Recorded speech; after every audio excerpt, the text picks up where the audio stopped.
നമസ്കാരം. രാഘവ് ചഡ്ഡ ആം ആദ്മി പാർട്ടിയുടെ യുവത്വത്തിൻ്റെ മുഖമായിരുന്നു ഇന്നലെ വരെ. ഒരു രാജ്യസഭയിൽ രാജ്യത്തിലെ പ്രശ്നങ്ങൾ, രാജ്യത്തിലെ ജനങ്ങൾ നേരിടുന്ന, സാധാരണ ജനങ്ങൾ നേരിടുന്ന പ്രശ്നം, അതിപ്പോൾ എയർപോർട്ടിൽ ചെല്ലുന്ന ഒരു സാധാരണക്കാരന് സമോസയ്ക്ക് കൊടുക്കേണ്ടി വരുന്ന വിലയാണെങ്കിലും സ്ത്രീകൾ നേരിടുന്ന, ആർത്തവകാലത്ത് സ്ത്രീകൾ നേരിടുന്ന, ജോലിസ്ഥലത്ത് നേരിടുന്ന പ്രശ്നങ്ങളാണെങ്കിലും അത്തരത്തിലുള്ള സാധാരണക്കാരുടെ പ്രശ്നങ്ങൾ രാജ്യസഭയിൽ ഉൾപ്പെടെ ഉന്നയിക്കുന്നതിൽ മുൻപന്തിയിൽ നിന്നിരുന്ന ആം ആദ്മി പാർട്ടിയുടെ ഒരു സുന്ദര മുഖമായിരുന്നു രാഘവ് ചഡ്ഡ ഇന്നലെ വരെ. ഇന്ന് രാഘവ് ചഡ്ഡ BJPയിലേക്കാണ്. രാഘവ് ചഡ്ഡ മാത്രമല്ല, അദ്ദേഹത്തോടൊപ്പം ആം ആദ്മി പാർട്ടിയുടെ 6 രാജ്യസഭാ MP മാരും, അതും പഴയ ക്രിക്കറ്റ് താരമായിട്ടുള്ള ഹർഭജൻ സിംഗ് ഉൾപ്പെടെ BJPയിലേക്ക് ചേർന്നിട്ടുണ്ട്. ഇതിലൊരു രസകരമായിട്ടുള്ള കാര്യം, കുറച്ചു കാലം മുമ്പ് തന്നെ രാഘവ് ചഡ്ഡയുടെ ജനപ്രീതി വർദ്ധിക്കുന്നതിൽ അസ്വസ്ഥനായിട്ടുള്ള അരവിന്ദ് കെജ്രിവാൾ അദ്ദേഹത്തെ ആം ആദ്മി പാർട്ടിയുടെ രാജ്യസഭയിലെ ഡെപ്യൂട്ടി ലീഡർ എന്നുള്ള പദവിയിൽ നിന്ന് മാറ്റി അമിത് മിത്തൽ എന്നൊരു വ്യക്തിയെ അവിടെ ആ സ്ഥാനത്തേക്ക് കൊണ്ടുവന്നിരുന്നു. ആ വ്യക്തി ഉൾപ്പെടെയാണ് ഇപ്പോൾ BJPയിൽ ചേർന്നിരിക്കുന്നത്. ഈ വ്യക്തികൾ, ഇത്രയും 7 MP BJPയിലേക്ക് ചേരുമ്പോൾ കൂറുമാറ്റ നിരോധന നിയമം അവരുടെ മേൽ ബാധകമാവില്ല. കാരണം ആം ആദ്മി പാർട്ടിക്ക് രാജ്യസഭയിലുള്ള ആകെ MP തുക, അല്ലെങ്കിൽ ഉണ്ടായിരുന്ന MP എണ്ണം 10ആണ്. 10ൽ നിന്ന് 7 പേർ പോകുമ്പോൾ കൂറുമാറ്റ നിരോധന നിയമം ബാധകമാവില്ല. 3ൽ 2 ഭൂരിപക്ഷം ഇവർക്കുണ്ട്. രാഘവ് ചഡ്ഡയും അദ്ദേഹത്തോടൊപ്പം കൂറുമാറിയ ആളുകൾക്കുമുണ്ട്.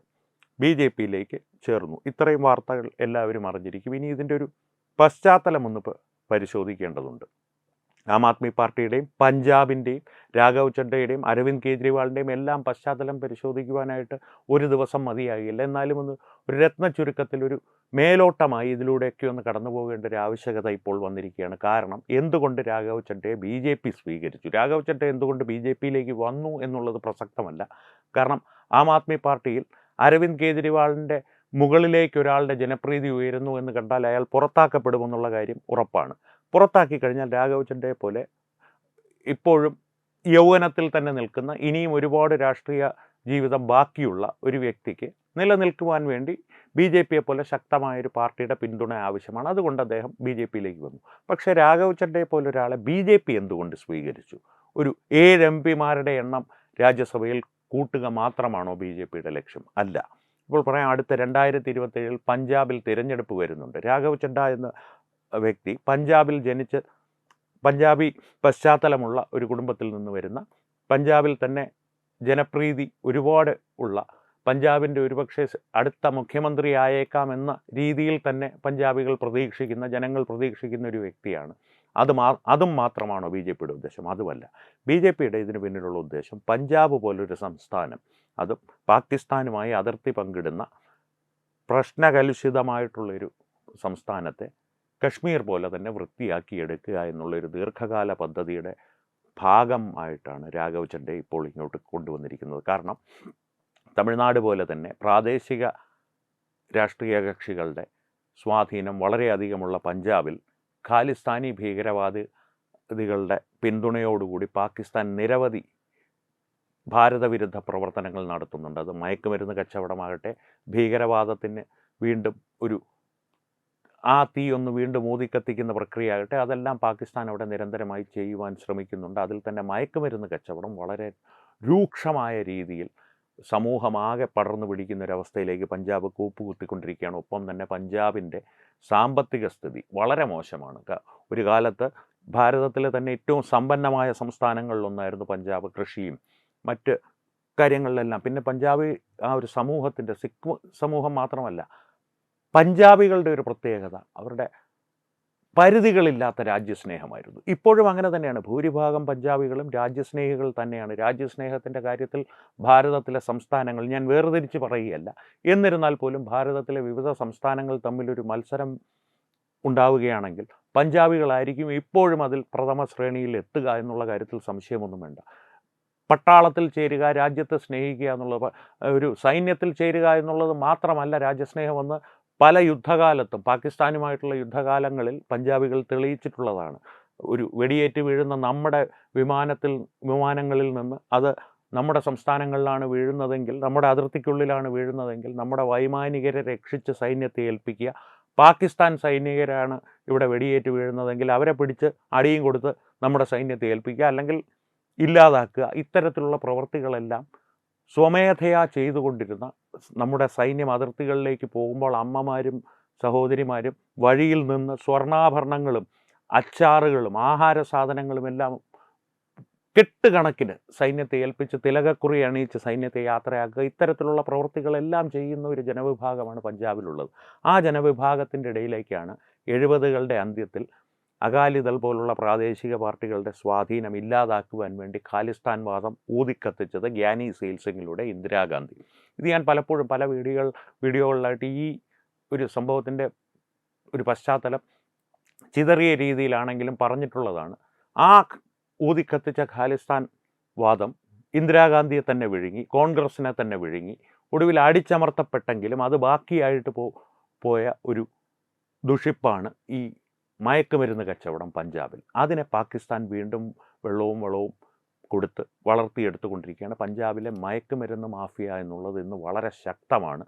അത് റാപ്പറന്മാരുടെ രൂപത്തിലാണെങ്കിലും കാനഡ വരെ പടർന്നു പിടിച്ച് കിടക്കുന്ന ഒരു ശൃംഖല തന്നെ പഞ്ചാബുമായി ബന്ധപ്പെട്ട് കിടപ്പുണ്ട് മയക്കുമരുന്നിൻ്റെ കാര്യത്തിൽ.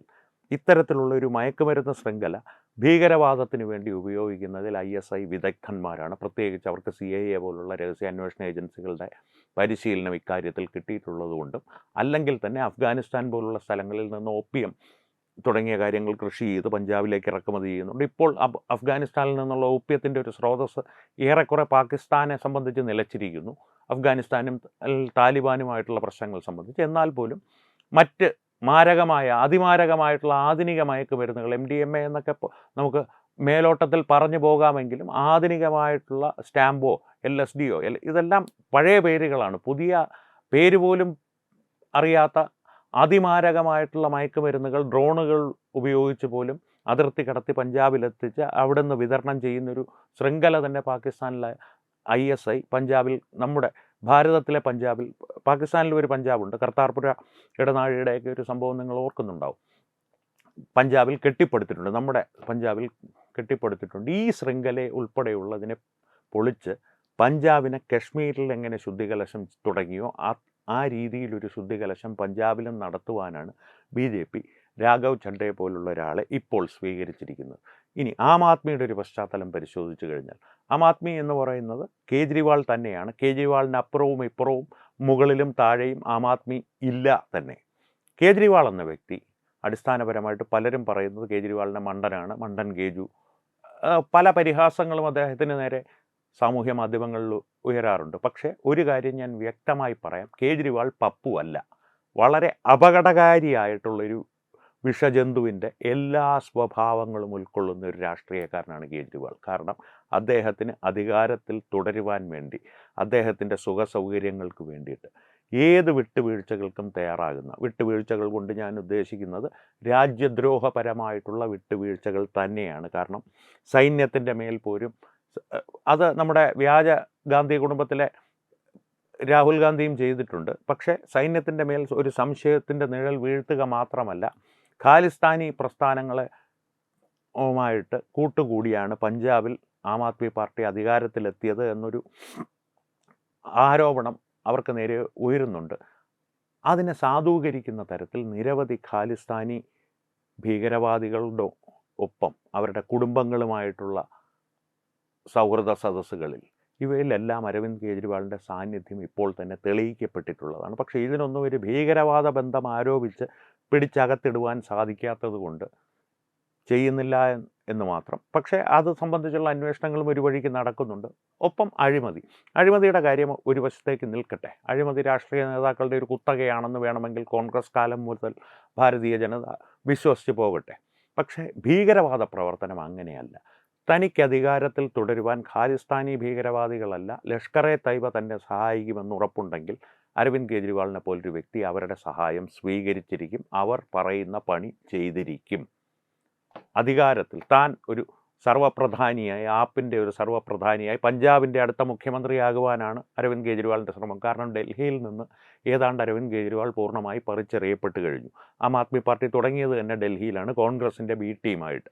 കാരണം ഷീലാ ദീക്ഷിത്തിൻ്റെ ദുർഭരണം കാരണം കോൺഗ്രസിൻ്റെ പ്രതിച്ഛായ പൂർണ്ണമായി തകർന്നടിഞ്ഞൊരു ഘട്ടത്തിൽ BJP ഡൽഹിയിൽ ഒരു കാലത്തും ഭരണത്തിലെത്താതിരിക്കുവാൻ വേണ്ടി കോൺഗ്രസിലെ ഏതോ ബുദ്ധി കേന്ദ്രം ഉരുവാക്കി കൊണ്ടുവന്ന അണ്ണാ ഹസാരയുടെ അഴിമതി വിരുദ്ധ സമരത്തിൻ്റെ പശ്ചാത്തലത്തിൽ നിന്നും കോൺഗ്രസ്സിലെ ഏതോ ബുദ്ധി കേന്ദ്രം, അതൊരുപക്ഷെ ദിഗ്വിജയ് സിംഗ് ആകാം, അല്ലെങ്കിൽ കമൽനാഥ് ആകാം, അശോക് ഗെഹ്ലോട്ട് ആകാം, മറ്റേതെങ്കിലും സാം പിട്രോഡെ പോലുള്ള ഏതെങ്കിലും ബുദ്ധി കേന്ദ്രമാവും. ഇവരെല്ലാം വലിയ ബുദ്ധിജീവികളാണെന്നല്ല ഞാൻ പറയുന്നത്. പക്ഷേ ഇതൊരു അടിസ്ഥാന രാഷ്ട്രീയമാണ്.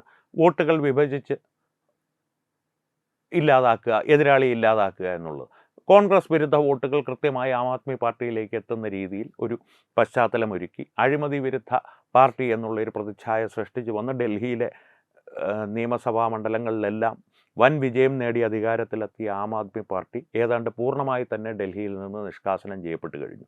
ഇനി അവർക്കാകെയുള്ളൊരു ആസ്ഥാനമെന്ന് പറയുന്നത് പഞ്ചാബാണ്. പഞ്ചാബ് വളരെ ഡൽഹിയേക്കാൾ, രാജ്യ തലസ്ഥാനമാണ് ഡൽഹി എങ്കിൽ പോലും ആം ആദ്മി പാർട്ടിയെ പോലൊരു രാഷ്ട്രീയ കക്ഷി പഞ്ചാബിൽ അധികാരത്തിൽ തുടരുന്നത് ഭാരതത്തെ സംബന്ധിച്ച് വളരെ അപകടകരമാണ്. അതിൻ്റെ പ്രശ്നം ഞാൻ പറഞ്ഞു. അരവിന്ദ് കെജ്രിവാളിനെ പോലുള്ളൊരു നേതാവ് ഏതു ഭീകരവാദിയുമായും കൈകോർക്കുവാൻ ഒരുങ്ങുന്ന ഒരു രാജ്യവിരുദ്ധനായിട്ടുള്ളൊരു നേതാവ് തന്നെയാണ്. അതുകൊണ്ട് തന്നെ അത്തരത്തിലൊരു നേതാവിൻ്റെ കീഴിലുള്ളൊരു രാഷ്ട്രീയ കക്ഷി പഞ്ചാബിൽ അധികാരത്തിലിരിക്കുക എന്നുള്ളത് ഭാരതത്തിന് ഒരു തരത്തിലും ആശ്വാസ്യമല്ല. അതുകൊണ്ട് ആ ഒരു കാരണത്തെ മുൻനിർത്തി മാത്രമാണ് രാഘവ് ചഡ്ഡയെ പോലുള്ള ഒരാളെ BJPയിലേക്ക് ഉൾക്കൊണ്ട് ഈ പാർട്ടിയെ പഞ്ചാബിൽ നിന്നും നിഷ്കാസനം ചെയ്ത് പഞ്ചാബിലൊരു ശുദ്ധികലശം ആവശ്യമാണ്. അത് ഏറെക്കാലമായി BJPയുടെ മനസ്സിലുള്ളൊരു പദ്ധതിയാണ്. ആ പദ്ധതി നടപ്പാക്കുവാൻ കൂടിയാണ് രാഘവ് ചഡ്ഡയെ ഇപ്പോൾ BJP ഉൾക്കൊണ്ടിരിക്കുന്നത്. ഇനി അവസാനമായി ഒരു കാര്യവും കൂടി പറഞ്ഞ് അവസാനിപ്പിക്കാം. ഒരു അരവിന്ദ് കെജ്രിവാളിനെ പഞ്ചാബിൽ നിന്ന് നിഷ്കാസനം ചെയ്താൽ BJP ഭരണത്തിലെത്തുമോ? സാധ്യതയുണ്ട്. കാരണം രാഘവ് ചഡ്ഡയായിരുന്നു പഞ്ചാബിൽ തിരഞ്ഞെടുപ്പ് പ്രചരണത്തിൻ്റെ കാര്യത്തിൽ ആപ്പിൻ്റെ ചുക്കാൻ പിടിച്ചിരുന്നത്. ആപ്പിൻ്റെ തിരഞ്ഞെടുപ്പ് പ്രചരണങ്ങളുടെ എല്ലാം, ഒരു നിരത്തിലിറങ്ങിയുള്ള തിരഞ്ഞെടുപ്പ് പ്രചരണങ്ങളുടെ എല്ലാം ചുക്കാൻ പിടിച്ചിരുന്നത് രാഘവ് ചഡ്ഡയായിരുന്നു. ഒരു തിരഞ്ഞെടുപ്പ് തന്ത്രങ്ങൾ ആസൂത്രണം ചെയ്ത്, ഈ ഖാലിസ്ഥാനികളുമായിട്ടുള്ള ബന്ധത്തിൻ്റെ കാര്യമല്ല ഞാൻ പറയുന്നത്, പ്രചരണം എവിടെ നടത്തണം, ഒരു സ്ഥാനാർത്ഥികൾ ആരെ നിർത്തണം, അവരെ എങ്ങനെ പൊതുജനമധ്യത്തിൽ അവതരിപ്പിക്കണം തുടങ്ങിയ തന്ത്രങ്ങളെല്ലാം മെനഞ്ഞിരുന്നത് രാഘവ് ചഡ്ഡയായിരുന്നു. രാഘവ് ചഡ്ഡ എന്ന വ്യക്തി അത്ര മോശക്കാരനുമല്ല രാഷ്ട്രീയ തന്ത്രങ്ങളുടെ കാര്യത്തിൽ. ഒരു നല്ല രാഷ്ട്രീയക്കാരനാണ് അദ്ദേഹം. ഒരു നല്ല വ്യക്തിയാണോ എന്ന് ചോദിച്ചാൽ അറിയില്ല. ഇപ്പോൾ നല്ല വ്യക്തികൾക്ക് രാഷ്ട്രീയത്തിൽ പ്രസക്തിയില്ല. കാരണം സാമം ദാനം ഭേദം ദണ്ഡം, സാമം ദാനം ഭേദം ദണ്ഡം എന്ന് പറയുമല്ലോ. ഈ 4 മാർഗങ്ങളിൽ ഏത് പ്രയോഗിച്ചും പഞ്ചാബിനെ കയ്യിലെടുക്കേണ്ടത്, BJP കയ്യിലെടുക്കേണ്ടത് ഭാരതത്തിൻ്റെ ആവശ്യമാണ്. കാരണം ദേശീയ സുരക്ഷ തന്നെ അത്തരത്തിലുള്ള അതിർത്തി സംസ്ഥാനങ്ങളിൽ കുരുങ്ങിക്കിടക്കുന്നൊരവസ്ഥയാണ് ഭാരതത്തിലുള്ളത്. അത് വടക്ക് കിഴക്കൻ സംസ്ഥാനങ്ങളാകട്ടെ, പഞ്ചാബാകട്ടെ, കശ്മീരാകട്ടെ. കേരളത്തെ സംബന്ധിച്ച് സമുദ്രാതിർത്തി, രാജ്യാന്തര സമുദ്രാതിർത്തി ഉള്ളൊരു സംസ്ഥാനമാണ്. കേരളത്തിൻ്റെ കാര്യത്തിലേക്ക് BJP വരും. അതിന് സമയമെടുക്കുമെന്നേ ഉള്ളൂ. പക്ഷേ അതിനു മുൻപ് ഈ ശത്രു രാജ്യവുമായി അതിർത്തി പങ്കിടുന്ന ചൈനയെ പോലൊരു രാജ്യവുമായി വടക്ക് കിഴക്കൻ സംസ്ഥാനങ്ങളുടെ കാര്യം പറഞ്ഞാൽ ചൈനയുമായിട്ട് അതിർത്തി പങ്കിടുന്നുണ്ട്. മറ്റ് പഞ്ചാബോ കശ്മീരോ ആണെങ്കിൽ പാകിസ്ഥാനുമായി അതിർത്തി പങ്കിടുന്നുണ്ട്. ഇത്തരം സംസ്ഥാനങ്ങളെ സുരക്ഷിതമാക്കുക എന്നുള്ളൊരു ലക്ഷ്യം നേടണമെങ്കിൽ അവിടെ BJP തന്നെ ഭരണത്തിലെത്തണം. അതിലേക്കുള്ളൊരു മാർഗമാണ് രാഘവ് ചഡ്ഡ. അതുകൊണ്ട് തന്നെ അദ്ദേഹത്തോടൊപ്പം വന്നിട്ടുള്ള ഈ 6 MPമാരും അതിൽ പ്രസക്തരാകുന്നു പഞ്ചാബിനെ പ്രതിയുള്ള BJPയുടെ ഒരു ലക്ഷ്യത്തിൽ. കാരണം ഹർഭജൻ സിംഗിനെ പോലുള്ള മുഖങ്ങൾ പഞ്ചാബിൽ മാത്രമല്ല ഭാരതമൊട്ടാകെ ജനസമ്മതമായ മുഖങ്ങളാണ്. ജനങ്ങൾക്ക് പരിചയമുള്ള മുഖമാണ്, സെലിബ്രിറ്റീസാണ്. അത്തരത്തിലുള്ള മുഖങ്ങളെ തിരഞ്ഞെടുപ്പിൽ അവതരിപ്പിക്കുമ്പോൾ, പ്രത്യേകിച്ച് പഞ്ചാബ് പോലുള്ള സംസ്ഥാനങ്ങളിൽ അവരുടെ ഒരു സ്വദേശീയതയുണ്ടല്ലോ, അവരുടെ മണ്ണിൻ്റെ മകൻ എന്നുള്ള രീതിയിൽ ഹർഭജൻ സിംഗിനെയോ ഒക്കെ തിരഞ്ഞെടുപ്പിൽ അവതരിപ്പിക്കുകയാണെങ്കിൽ, രാഘവ് ചഡ്ഡയെ തിരഞ്ഞെടുപ്പിൻ്റെ ഒരു നിയന്ത്രണം ഏൽപ്പിക്കുകയാണെങ്കിൽ അതിലൊക്കെ BJPയുടെ ആന്തരികമായിട്ടുള്ള നിരവധി തീരുമാനങ്ങൾ വരുവാനുണ്ട്. BJPയിലെ പഞ്ചാബിൽ ഇപ്പോൾ തന്നെ നിലനിൽക്കുന്നൊരു അധികാര ശ്രേണിയുണ്ട്. ആ അധികാര ശ്രേണിയൊന്നും BJP കഴിയുന്നിടത്തോളം ലംഘിക്കാറില്ല. ലംഘിക്കുകയാണെങ്കിൽ BJP ചെയ്യുന്നൊരു കാര്യം, BJPയുടെ കയ്യിലുള്ള ആയുധങ്ങളെ ഒരിക്കലും അവർ തുരുമ്പെടുക്കുവാൻ അനുവദിക്കുകയില്ല. അത്തരത്തിലുള്ള ആളുകളെ മറ്റേതെങ്കിലും തരത്തിലേക്ക് ഉപയോഗിച്ച് രാഘവ് ചഡ്ഡയെ അവിടേക്ക് കൊണ്ടുവന്നതിന് ശേഷം ഇത്തരത്തിലൊരു തിരഞ്ഞെടുപ്പിൻ്റെ ചുക്കാൻ പിടിക്കുന്ന ചുമതല രാഘവ് ചഡ്ഡയെ ഏൽപ്പിക്കുകയാണെങ്കിൽ അതിൻ്റെ നിയന്ത്രണമുണ്ടാകും. BJPയുടെ ദേശീയ അധ്യക്ഷനും അമിത്ഷായും എല്ലാം അത്തരത്തിലുള്ള പ്രവർത്തനങ്ങളുടെ ഒരു മേൽനോട്ടം വഹിക്കുക തന്നെ ചെയ്യും. എന്നാലും രാഘവ് ചഡ്ഡ നിരത്തിലേക്കിറങ്ങി, പൊതുജന മധ്യത്തിലേക്കിറങ്ങി തിരഞ്ഞെടുപ്പിൻ്റെ ചുക്കാൻ പിടിക്കുന്ന ഒരു തന്ത്രം BJP ആവിഷ്കരിക്കുകയാണെങ്കിൽ അത് തന്നെയായിരിക്കണം തന്ത്രമെന്നില്ല, മറ്റെന്തെങ്കിലും ഒരു എതിരാളികളെ ഞെട്ടിക്കുന്ന തരത്തിലുള്ള തന്ത്രവുമായി BJP പഞ്ചാബിലെത്തിയേക്കാം. ഇതൊരു സാമാന്യ ബോധത്തിൻ്റെ പുറത്ത് ഞാൻ പറയുന്നൊരു തന്ത്രമാണ്. ഇത്തരത്തിലുള്ളൊരു തന്ത്രം BJP പഞ്ചാബിൽ സ്വീകരിക്കുകയാണെങ്കിൽ BJPയുടെ വിജയത്തിനുള്ള സാധ്യതകൾ വളരെയേറെയാണ് പഞ്ചാബിനെ സംബന്ധിച്ച്. അത്തരത്തിലുള്ള BJPയുടെ ഒരു വിജയം രാജ്യത്തെ സംബന്ധിച്ച് അത്യാവശ്യമായിട്ടുള്ളൊരു കാര്യമാണ്. കാരണം മയക്കുമരുന്നിൻ്റെ ഒരു പുകമറയിൽ മയങ്ങിക്കിടക്കുന്ന പഞ്ചാബിനെ, സാമ്പത്തികമായിട്ട് ഒരു അതലപാതാളത്തിൽ കിടക്കുന്ന പഞ്ചാബിനെ കൈപിടിച്ചുയർത്തുക എന്നുള്ളത് ഏതൊരു രാജ്യസ്നേഹിയുടെയും കടമയാണ്. BJPയെ സംബന്ധിച്ച് പറയുകയാണെങ്കിൽ ഇന്ന് ഭാരതത്തിൽ നിലവിലുള്ള രാഷ്ട്രീയ കക്ഷികളുടെ ഒരു രാജ്യസ്നേഹം നാം ഒന്ന് അളന്നു നോക്കുകയാണെങ്കിൽ മറ്റേത് രാഷ്ട്രീയ കക്ഷിയേക്കാളും രാജ്യസ്നേഹികൾ കൂടുതലുള്ളത് BJPയിൽ തന്നെയാണ്. ഒരു സംശയവും വേണ്ട. നാളെ BJPയേക്കാൾ വലിയ രാജ്യസ്നേഹികൾ വന്നേക്കാം. RSSൻ്റെ കാര്യമല്ല ഞാൻ പറയുന്നത്, രാഷ്ട്രീയ കക്ഷി എന്നുള്ള നിലയിൽ BJPയുടെ കാര്യമാണ് പറയുന്നത്. RSSൻ്റെ മുകളിൽ രാജ്യസ്നേഹം വയ്ക്കുവാൻ ആരെങ്കിലും ഉണ്ടോ എന്നുള്ളത് കണ്ടറിയേണ്ട കാര്യമാണ്.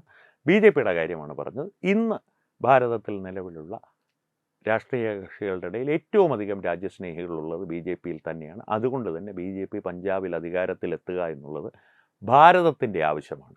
അതിലേക്കുള്ള ഒരു മാർഗമാണ് രാഘവ് ചഡ്ഡ എന്ന് ഞാൻ വിശ്വസിക്കുന്നു. നിങ്ങളുടെ അഭിപ്രായങ്ങൾ ഇത് സംബന്ധിച്ച് എന്താണെന്നുള്ളത് കമൻറ്റുകളിലൂടെ അറിയിക്കുക. വീണ്ടും കാണാം. നന്ദി, നമസ്കാരം. വിട്ടുവീഴ്ചയില്ലാത്ത നിലപാടുകളുമായി ദേശീയതയുടെയും സമാജത്തിൻ്റെയും ശാക്തീകരണത്തിനു വേണ്ടി തത്വമയിയുടെ ജൈത്രയാത്ര തുടരുകയാണ്. യൂട്യൂബിൽ മാത്രം തത്വമയിക്ക് 10 ലക്ഷം സബ്സ്ക്രൈബേഴ്സിലേക്ക് എത്താൻ ഏതാനും ചുവടുകൾ മാത്രമാണ് ബാക്കി. മറ്റ് സോഷ്യൽ മീഡിയ പ്ലാറ്റ്ഫോമുകളിലും തത്വമയിയുടെ നിറസാന്നിധ്യം തുടരുകയാണ്. ഈ അവസരത്തിൽ ഞങ്ങൾക്ക് നിങ്ങളോടുള്ള അഭ്യർത്ഥന ഞങ്ങളോടൊപ്പം നിൽക്കുക എന്നുള്ളതാണ്. നിങ്ങൾ ഉപയോഗിക്കുന്ന ഏത് സോഷ്യൽ മീഡിയ പ്ലാറ്റ്ഫോം ആണെങ്കിലും ഞങ്ങളുടെ വരിക്കാരാകുക, ഞങ്ങളെ സബ്സ്ക്രൈബ് ചെയ്യുക, നിങ്ങളുടെ സുഹൃത്തുക്കളിലേക്ക് തത്വമയിയുടെ ഈ സന്ദേശം പ്രചരിപ്പിക്കുക. ഞങ്ങളോടൊപ്പം നിൽക്കൂ, രാഷ്ട്രത്തോടൊപ്പം നിൽക്കൂ, ദേശീയതയ്ക്കൊപ്പം സഞ്ചരിക്കൂ.